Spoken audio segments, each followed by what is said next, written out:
আমাদের হাওড়া শহরের ঐতিহ্যবাহী আজ বড় মায়ের স্নানযাত্রা।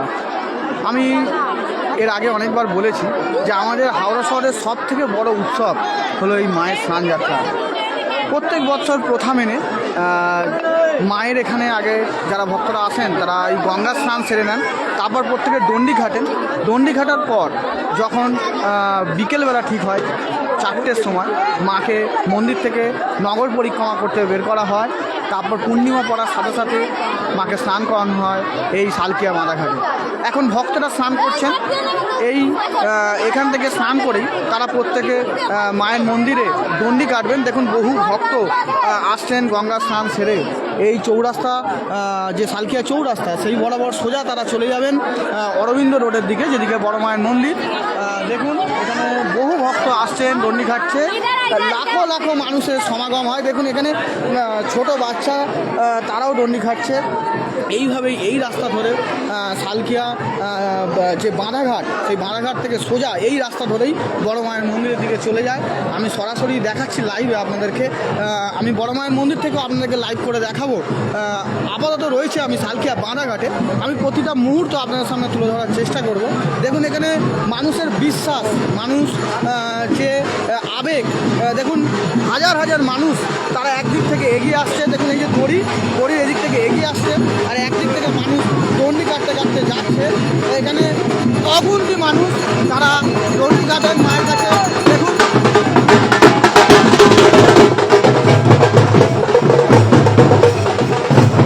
অগুন্তি মানুষ এইভাবে এগিয়ে চলেছেন মায়ের মন্দিরে। আর যখনই দণ্ডি কেটে ওঠেন সবার প্রথমেই এখানে রয়েছেন ভোলে মহেশ্বর।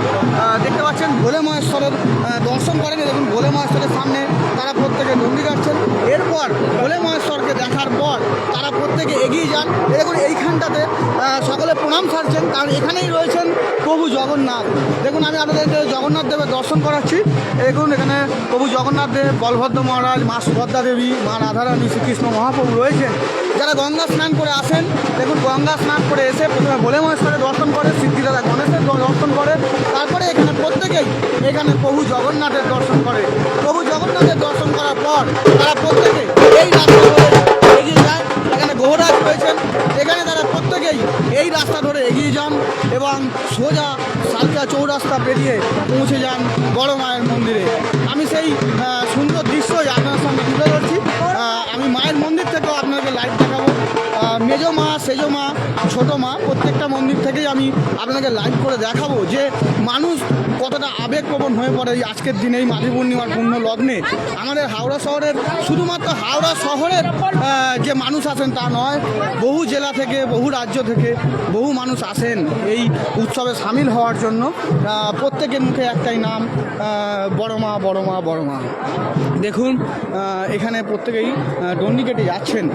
আমি পরস্পর দেখাচ্ছিলাম, প্রথমেই দেখালাম তারা ভোলে মহেশ্বরের দর্শন করলেন, প্রভু জগন্নাথের দর্শন করলেন।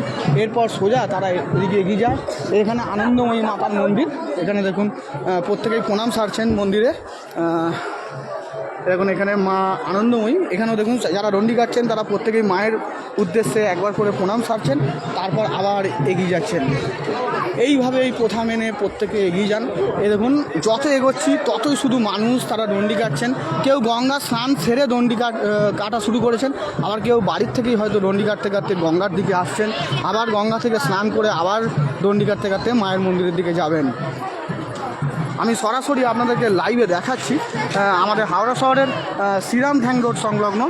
প্রথমেই আমি দেখিয়েছি বাঁধাঘাট, শালকিয়া বাঁধাঘাট, যেখানেতে মাকে অ্যাকচুয়াল স্নান করানো হয়। এবার শুধুমাত্র যে বড় মা কেন হয় তা নয়, মায়েরা 7 বোন।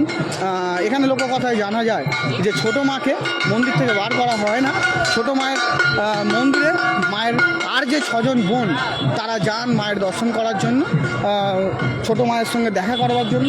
ছোটো মায়ের সঙ্গে দেখা করে তারা আবার পুনরায় যে যান মন্দিরে ফিরে যান। তো সেই প্রথা মেনেই প্রত্যেক বছর চলে।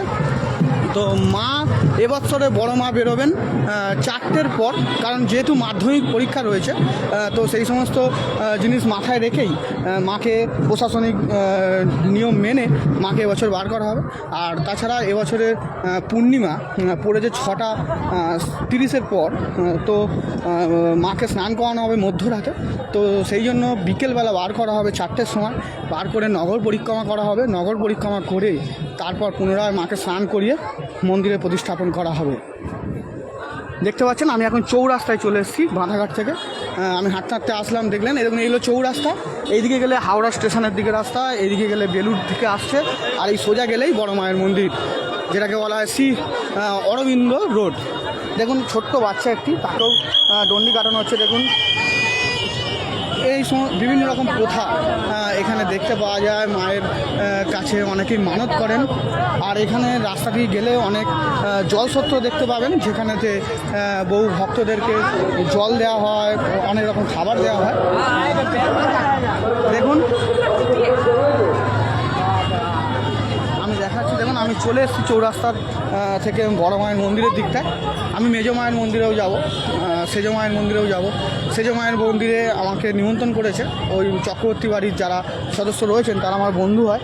তো তারা আমাকে এবছরে আমন্ত্রণ জানিয়েছে, প্রতি বছরই জানান, এবছরেও জানিয়েছেন। আমি যাব একটু পরে, ওখান থেকেও আপনাদেরকে লাইভ দেখাবো, পুজোর কিছু গল্প ওনাদের মুখ থেকেই শুনে নেব, সরাসরি আপনাদেরকে দেখাবো। আমি এখন আপাতত রয়েছি সালকিয়া চৌরাস্তা থেকে বড় মায়ের মন্দিরের দিকে। সারা রাস্তা জুড়ে আমি যতটা দেখাচ্ছি আপনারা হয়তো দেখতে পাচ্ছেন, পুরো রাস্তা জুড়েই শুধুমাত্র মানুষ দণ্ডি খাটছেন, দণ্ডি খাটছেন আর দণ্ডি খাটছেন। আর মানুষ, শুধুই মানুষ, মানুষ এগিয়ে চলেছেন। যত বেলা বাড়বে তত মানুষের ভিড় বাড়বে। দেখতে পাচ্ছেন আমি সরাসরি দেখাচ্ছি। আমি আর কিছুক্ষণের মধ্যেই চৌরাস্তার থেকে যে বড় মায়ের মন্দিরের দিকে রাস্তা আমি এগিয়ে যাচ্ছি, আমি কিছুক্ষণের মধ্যেই বড় মায়ের মন্দিরের ভিতর থেকে আপনাদেরকে লাইভে দেখাবো। আপাতত আমি কিছুক্ষণের জন্য বিদায় নিচ্ছি, কারণ মন্দিরের ভিতরে ঢোকার জন্য ওখানে প্রচুর লাইন পড়েছে, আমাকে লাইন দিয়ে এগিয়ে যেতে হবে। আপাতত আমি বিদায় নিচ্ছি এই লাইভ থেকে। চোখ রাখবেন আমাদের হাওড়া শহরে। আর কিছুক্ষণের মধ্যেই আমি বড় মায়ের মন্দিরে পৌঁছে যাবো, সেখান থেকে লাইভ করব।